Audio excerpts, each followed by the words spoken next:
গল্পের নাম ভালো কাজের ফল। এক শহরে মিলা নামের এক ছোট্ট মেয়ে ছিল।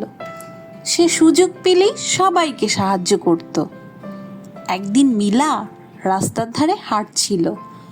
হঠাৎ সে দেখে একটি ছোট্ট বিড়াল ছানা কাঁদছে আর কাঁপছে, হয়তো কোথাও থেকে হারিয়ে গেছে। মিনা বিড়াল ছানাটিকে তুলে নিজের বাসায় নিয়ে যায়।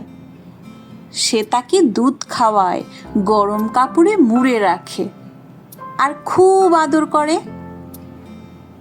পরদিন বিড়াল ছানার মালিক ঘোষণা দেয় যে আমার বিড়াল ছানাটি খুঁজে দেবে তাকে আমি পুরস্কার দেব।